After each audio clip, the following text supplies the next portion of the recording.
마가복음 7장 24절부터 30절까지의 말씀 함께 교독하도록 하겠습니다. 예수께서 일어나사 거기를 떠나 두로 지방으로 가서 한 집에 들어가 아무도 모르게 하시려 하나 숨길 수 없더라. 이에 더러운 귀신 들린 어린 딸을 둔 한 여자가 예수의 소문을 듣고 곧 와서 그 발 아래에 엎드리니 그 여자는 헬라인이요 수로보니게 족속이라 자기 딸에게서 귀신 쫓아내 주시기를 간구하거늘 예수께서 이르시되 자녀로 먼저 배불리 먹게 할지니 자녀의 떡을 취하여 개들에게 던짐이 마땅치 아니하니라. 여자가 대답하여 이르되 주여 올소이다마는 상 아래 개들도 아이들이 먹던 부스러기를 먹나이다. 예수께서 이르시되 이만을 하였으니 돌아가라. 귀신이 내 딸에게서 나갔느니라 하시매 함께 읽습니다. 여자가 집에 돌아가 본즉 아이가 침상에 누웠고 귀신이 나갔더라. 아멘. 오늘 아침에는 우리 김성원 전도사님이 나오셔서 말씀을 전해 주시겠습니다. 우리 김성원 전도사님은 우리 성가대 반주하시는 우리 이현정 사모님 남편이시지만 그 전에 미국에 일찍부터 유학 오셔서 뉴욕에서 공부하시고 한국에서 장로신학교를 졸업하시고 이곳 미국을 다시 오셔서 가까이에 있는 시온 장로교회, 메릴랜드 제일 장로교회, 버지니아에 있는 샬롯스빌 한인 장로교회에서 부교육자로 섬겨 오셨습니다. 우리 김성원 전도사님 우리 교회에 오셔서 함께 신앙생활 하시면서 계시는데 저희들과 함께 은혜의 말씀 나눠줄 수 있는 귀한 시간을 하나님께서 허락해 주셨습니다. 우리 김성원 전도사님 나오셔서 두로에 전해진 복음이라는 제목으로 말씀 나눠주실 때에 귀한 은혜가 되시길 바랍니다. 앞으로 나오실 때 우리 한번 박수로 환영할까요? 예, 너무나 잘 아는 분이지만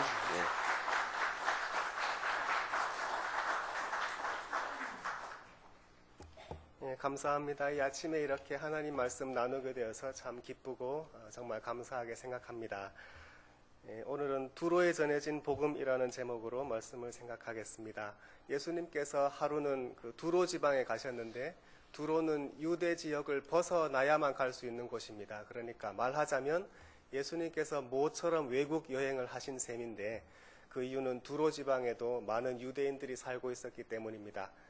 그런데 예수님 앞으로 한 이방 여인이 찾아왔습니다.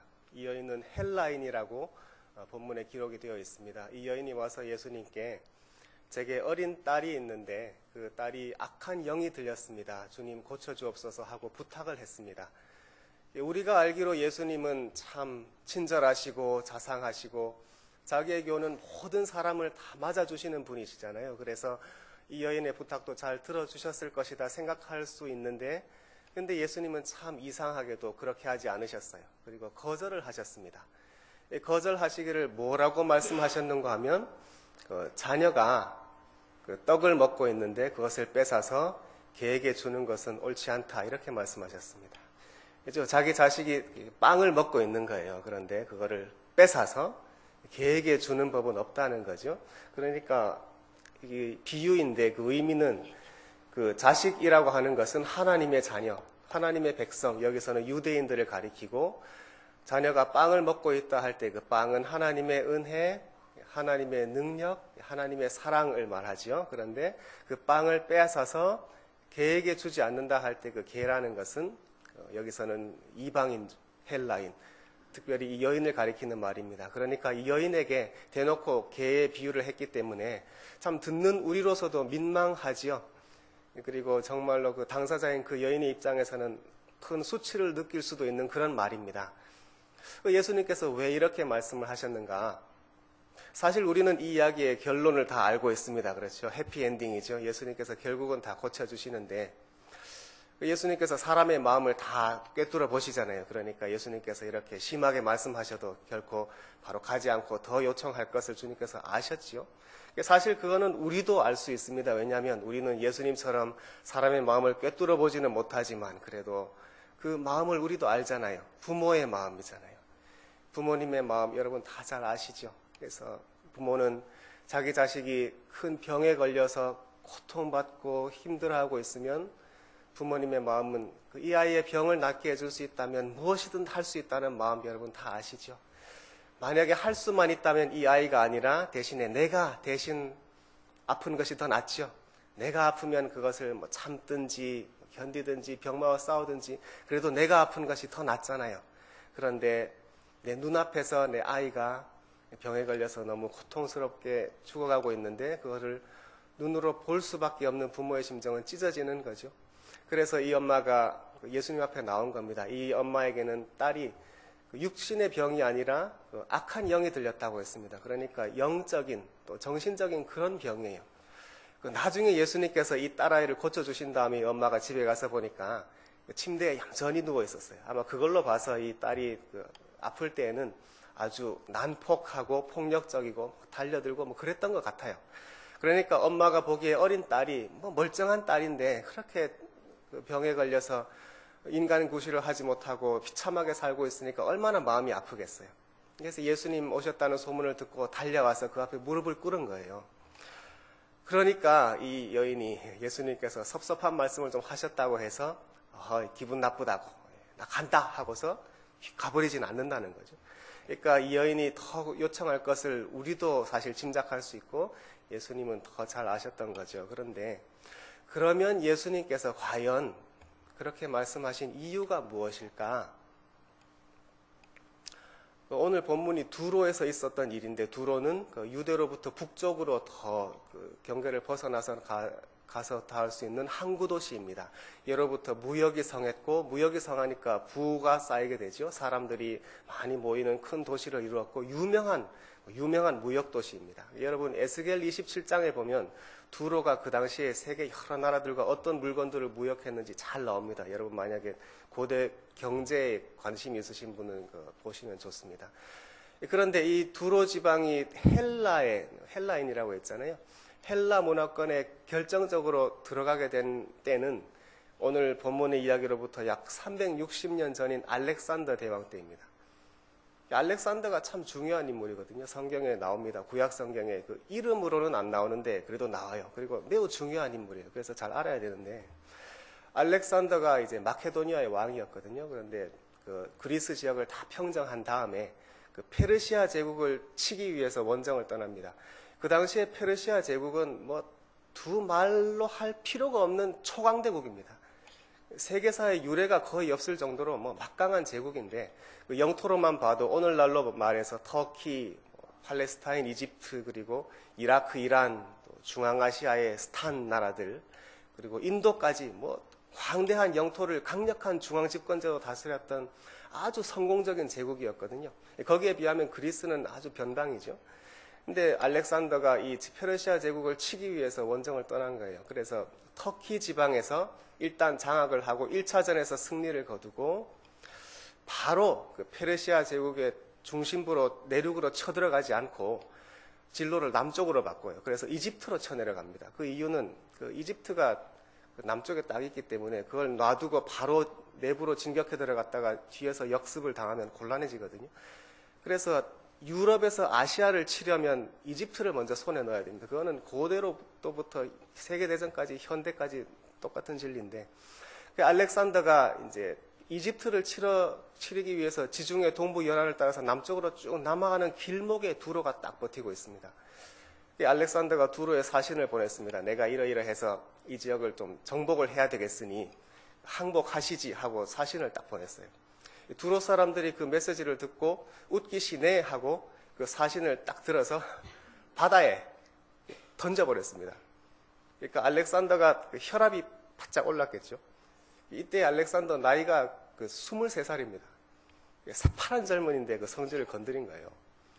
두로 사람들이 그렇게 큰 소리 친 이유는 그 두로에서 바다로 한 반마일 정도 떨어진 섬이 있는데 그 섬에다가 성을 견고하게 쌓아놓았던 거예요. 성 높이가 한 60m 된다고 해요. 그러니까 거기에 섬에 꼭 숨어 있으면 되니까 이렇게 큰 소리를 치는 거예요.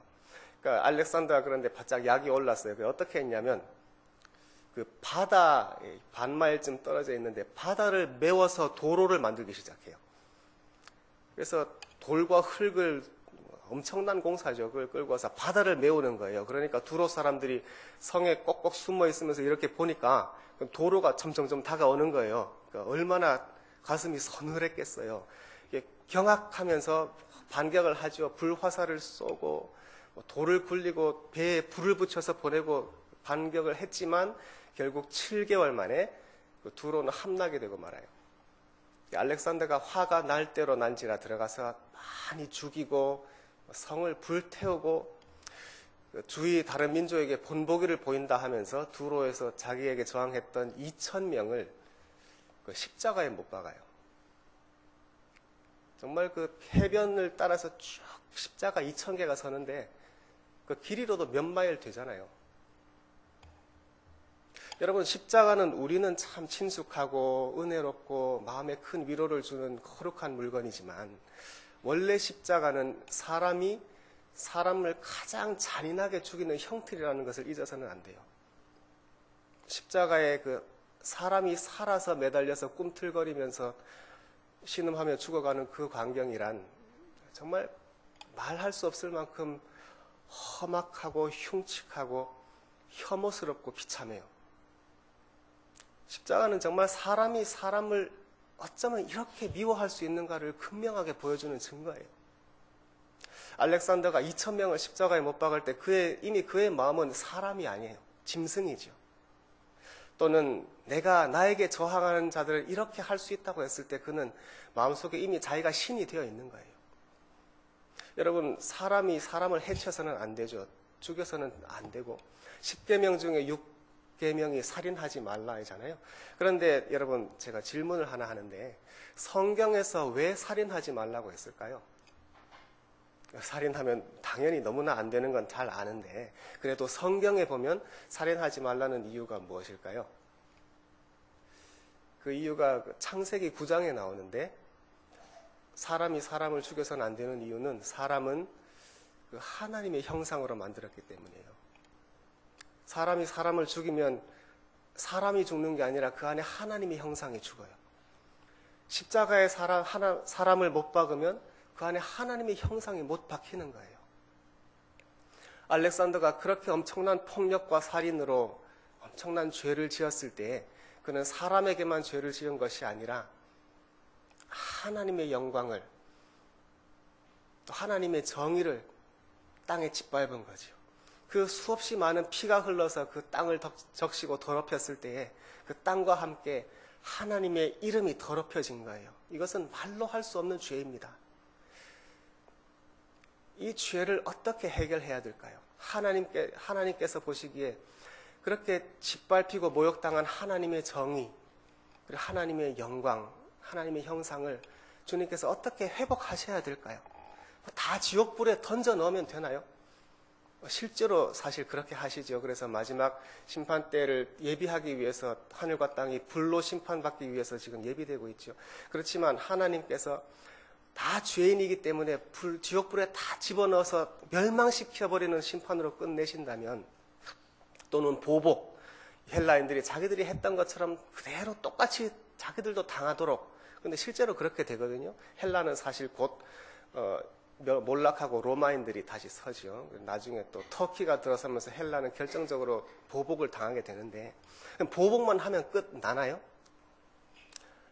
그렇게 보복하고 불로서 심판하시는 것으로 하나님의 정의가 끝난다면 그 하나님의 정의는, 하나님의 사랑은 될 수 없을 거예요. 하나님께서 원하시는 것은 그렇게 큰 죄를, 하늘과 땅에 엄청난 죄를 지었던 이 알렉산더와 그 헬라인 이 민족이 어떻게 하면 이 죄의 문제를 해결받고 용서, 또 치유, 그리고 화해가 일어날 수 있겠는가?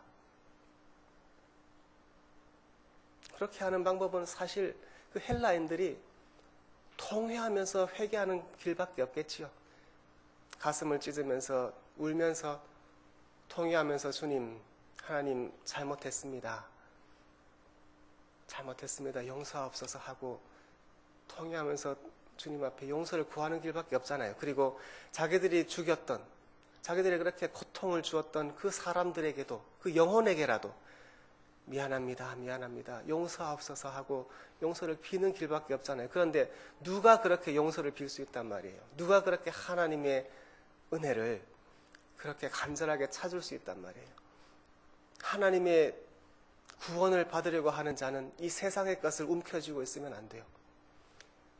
헬라인들이 회개하지 못하는 이유, 알렉산더가 회개하지 못하는 이유, 사실 알렉산더는 그런데 33살에 죽어버렸지만 그의 후예들, 그때로부터 헬라인들이 이 지역에서 지배자로서 군림하면서 몇 세기를 살아온 거거든요. 그리고 그 후손들은 알게 모르게 자기들은 그 땅에 그런 조상을 둔 죄밖에 없지만 그래도 그 조상이 물려준 그런 특권을 누리면서 주위의 다른 두로 사람이나 유대 사람이나 이방인들을 멸시하거나 최소한 외면하면서 살아왔거든요. 그 죄에 동참하면서 살아왔다고요. 그러면서 자기들이 누리고 있는 특권이 있어요. 권세를 가지고 재물을 가지고 이 세상 것을 가지고 있다고요. 이것을 손에서 놓지 않는 한 회개가 없어요. 자기가 알아요. 자기의 양심이 알아요. 내가 이 세상에서 살면서 그 죄악의 열매를 누리며 살면서 나로 인해서 세상에서 고생하는 다른 민족들을 내가 멸시하지 않으면 외면하면서 살아왔는데 그런 특권을 손에서 놓지 않으면 회개할 수 없어요. 주님께서 하나님께 정말로 나에게 오고자 하는 자 다 재산을 버리고 따르라고 하셨던 것처럼, 그런데 그렇게 할 수 있는 자가 누가 있어요? 그 많은 헬라인들 가운데 만약에 한 명이라도, 단 한 명이라도 주님 앞에 나와서 주님의 은혜가 필요합니다. 주님의 은혜를 얻기 위해서는 내 가진 다른 것 다 포기해도 좋습니다 라고 주님 앞에 나올 수 있는 사람이 만약에 단 한 명이라도 있다면 그게 오늘 본문의 이 여인인 거예요. 왜냐하면 이 여인의 마음은 사랑이기 때문에. 결국 문제 해결은 사랑밖에 없거든요. 자기 딸을 위한 사랑이지만 그래도 그 혈육에 대한 사랑일지라도 이 사랑의 마음이 이 여인으로 하여금 세상 모든 걸 다 버리게 해요. 이 딸만 낳을 수 있다면 나는 세상의 것 다 버려도 좋아요. 나의 자존심 팽개칠 수 있어요. 주님한테 섭섭한 마음 들어도 좋아요. 내 생각은 다 필요 없어요. 주님의 은혜만이 필요해요. 그런 마음으로 다가오는 사람이 단 한 명이 필요한 거예요. 만약에 예수님께서 이 여인의 부탁을 바로 들어주셨다면, 오냐 하고 바로 고쳐주셨으면 그것은 이 여인 혼자서 경험하는 은혜로 끝나고 말아요. 그러나 주님은 그렇게 하지 않으시고 이 여인으로 하여금 너는 헬라인이다, 상기시켜 주셨어요. 이 여인이 다른 죄가 특별히 있는 게 아니거든요. 그런 말이 없어요. 오로지 헬라인이라는 이유밖에 없는 거예요. 그러니까 주님께서는 아마도 바로 은혜를 주시기 전에 이 여인으로 하여금 그 모든 몇백 년 동안 큰 죄악 가운데 살았던 헬라 민족을 대신해서 주님의 은혜를 간구할 수 있는 기회를 주시는 거예요.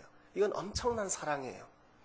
주님께서 모질게 대하신 것이 아니라 놀라운 사랑의 표현이라고요. 왜냐하면 주님은 이 여인이 주님의 은혜만 붙들 걸 아셨기 때문이죠. 이 여인이 어떻게 대답하나 보세요. 주님, 맞습니다. 그래요. 나는 마치 주인집 자녀들이 식탁에 앉아서 맛있는 빵을 먹는 것과 같은 그런 은혜를 나는 받을 자격이 없습니다. 나는 죄인입니다. 너무나 큰 죄인이기 때문에 나는 감히 도저히 자녀들이 많은 맛있는 빵을 먹는 것 같은 그런 빵을 먹고도 당연시하잖아요. 자녀들은. 그런 은혜를 나는 감히 바라지 않습니다. 나는 한 마리 개와 같습니다. 개가 식탁 밑에 바닥에 쪼그리고 앉아서 그냥 눈치만 보고 있다가 만약에 그 주인집 자녀들이 빵을 먹다가 그 부스러기 하나 그 땅바닥에 떨어지면 그거 핥아 먹는 것처럼 나 그렇게 하겠습니다 하고 주님께 대답했지요. 그 프랑스의 소설가 알렉산드르 듀마가 쓴 그 몽테크리스토 백작, 어렸을 때 읽었는데 보시면 그 주인공이 에드몽 당테스라고 19살이라는 어린 나이에 선장이 되고 출세를 하죠. 그리고 약혼식을 해요. 인생의 최고의 성공을 맞이하는데 그 성공을 시기한 친구들의 그 모함으로 인해서 약혼식 파티장에서 경찰에 끌려가요. 그리고 바다 한가운데 외딴 섬에 있는 그 외로운 감옥에 음침한 골방에 갇혀서 평생을 썩어야 돼요. 그 청년에게 늙은 아버지가 있었는데 이 아버지가 그 자식이 갑자기 그렇게 잡혀가니까 충격을 받고 또 기다리도 몇 년이 지나도 돌아오지 않는 아들 때문에 결국 절망에 빠진 나머지 음식을 거부하고 굶어서 돌아가셔요.